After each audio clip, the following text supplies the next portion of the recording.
Hi, everybody. Welcome to the inaugural edition for me of the CommStock channel. So glad to be with the CommStock folks. A lot of folks know me from my past at RFD TV and Rural Radio and several other radio networks in the past. So it's an honor to get to work with the CommStock folks at CommStock Investments and the CommStock channel, and looking forward to a whole bunch of hopefully informative videos as we move forward. I want to remind everybody, be sure to like this video. Make sure you go down and click on that bell icon so you can get notified when we have new reports that get released. Look forward to that.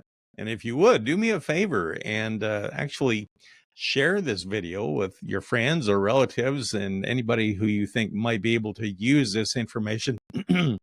Because we're going to be expanding on this as we move forward, and we're going to have all kinds of info for you. It'll be market related, but also anything ag related from all sorts of angles. This will be a wide ranging discussion here on the CommStock channel.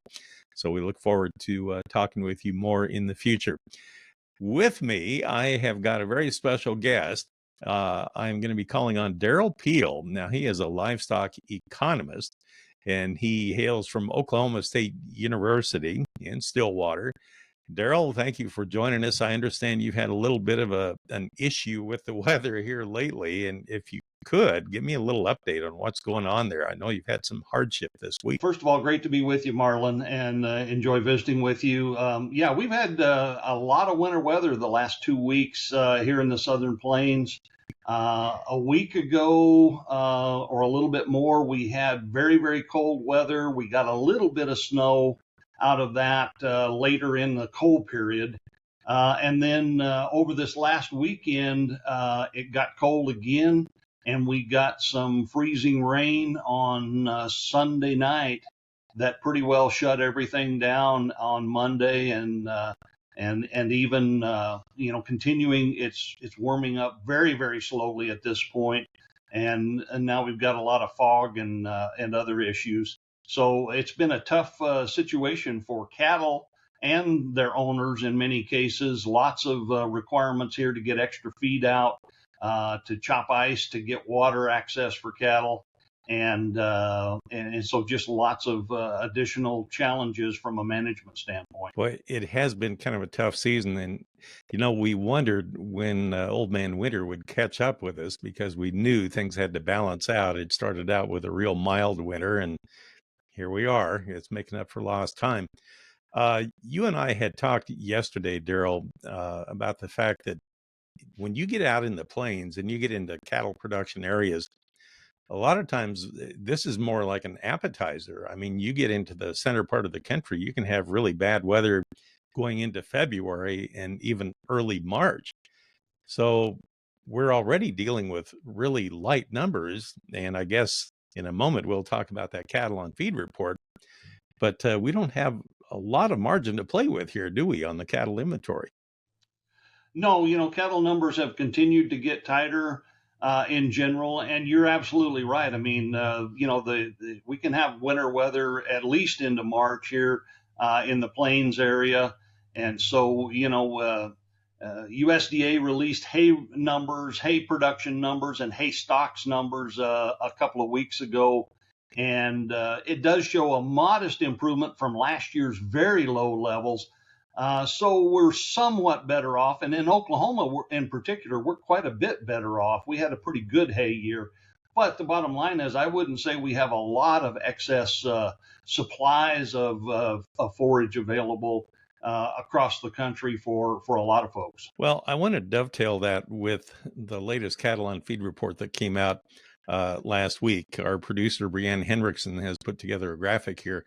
And it shows the fact that we had the cattle on feed about 2% higher than what we had a year ago. But the placements were only 96% of year ago levels. And then you go to marketings, and they came in at 99% of a year ago. So, Derrell, from your perspective, I know you and a lot of analysts around the country were looking for certain numbers. Was it a big shock to you or not? This report was really well anticipated from my own perspective, as well as I think generally across most analysts. We had a couple of months of bigger placements. One was a big surprise. Another one was better anticipated back in the fall that pulled these on-feed inventories back above year-ago levels. But in general, as we go forward, I'm looking for these cattle on feed inventories to continue declining as a longer term prospect here. So what we saw in this report was not really a surprise in terms of, and the fact that we're carrying more cattle on feed, we kind of built them up here at the end of last year, coming into this year. So we have a bigger on feed inventory at the moment, but I don't think that's going to last very long. But we're coming out of what would you consider a 4-year drought now in the plains that really decimated the herd? Yes, parts of the country, and it moved around as droughts, multi-year droughts typically kind of move around the country. It really started in 2020 in some areas. It tended to be more in the southern Intermountain region. And then 2021 was particularly harsh in the northern plains. 2022, it moved back into the southern plains, and then it's just been kind of widespread. And of course, through late 2023, it actually moved into the Delta region. So everybody's been affected by that. And I think that's an important consideration, is that we've seen more widespread impacts over this time period, and lingering effects in a lot of these regions that has led to additional herd liquidation and the inability to hang on to animals as planned for general marketing purposes, and certainly for maintaining the breeding herd. Well, of course, the weather, the longer term weather, it looks like it has finally turned. Of course, we went into the El Nino impact there over the last year, but it seemed like it was more of a transitional period. Now we're seeing the big snowstorms. We're seeing the cold temperatures. Now it looks like we're in for a bunch of rain, a rainy period in the southeastern half of the U.S. for a while. Hopefully that will replenish the soil moisture and the pasture conditions and the river levels moving forward. But the problem is, once we hit calving season coming up here in a little bit, it's still going to be a year away before we can add to the inventory of the nation's cow herd. This is going to be a long-term recovery here. It really will, because if you look at, we've continued to decrease the rate of heifer replacement heifer inventories the last several years. So we really don't have much of a pipeline of replacement heifers. USDA's numbers coming up here for the annual inventory report will detail exactly where we're at, but the bottom line is we don't have a lot of heifers to work with. So even if we do see the improvement in conditions that allow us to not be forced to liquidate from a drought perspective, there's really very little we can do in 2024 to do much more than sort of stabilize the numbers by my calculations. And then maybe we set the stage by, as you said, starting to save to retain some heifers in 2024. That sets the stage for the beginnings of herd expansion that really won't start, I don't think, before 2025. So it will be a multi-year process. How much impact has that had on the imports of beef into the U.S. as a result of that now? As we tighten up, beef production started to fall in 2023 from record levels in 2022. And of course, prices are high, and they were generally higher, at least at the wholesale beef level, consistently through the year.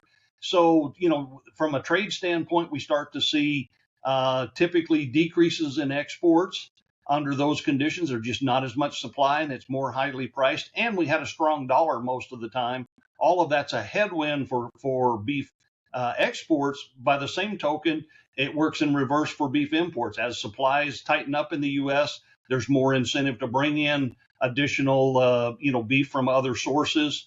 The strong dollar actually favors beef imports, and the high prices attract beef from other places. So we're seeing exactly what you would expect from a market response with through most of 2023, the data we have now, that exports are down for the year and imports are up for the year. So a lot may hinge on what the weather does here in the U.S. over the next couple of months when it comes to winter weather. I think, in terms of what we can do this year, I think it'll be really critical. We are seeing, as you mentioned, kind of the expected El Nino response here in the southern plains, colder and wetter than usual. That's finally developed here in the month of January. And, again, it does stand to improve moisture conditions going into the grazing season, but it'll be a question of how long it lasts and whether it really sets the stage for not just 2024, but even potentially beyond that. The other thing I would mention is, while I mentioned earlier that our hay stocks were way up in Oklahoma, we were kind of isolated relative to drought north and south of us last year. But generally, pasture and hay production was pretty good. But as I drive around the state and as I talk to producers, one of the big issues in many cases is that water resources are still very low.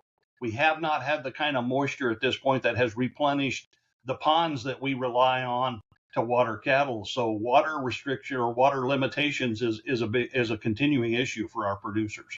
Well, I'm glad you pointed that out. Derrell, I can't thank you enough for being my first guest here on the CommStock channel, and I always look forward to talking with you. Hopefully, things will iron out here in the cattle production in the U.S., but thanks for helping us navigate the situation as it stands right now, and I appreciate you joining us here early in 2024. That's Derrell Peel. He's with the university, or Oklahoma State University in Stillwater, Oklahoma. And I hope you join us next time, right here on the CommStock channel. You can find us on Facebook, YouTube, and TikTok.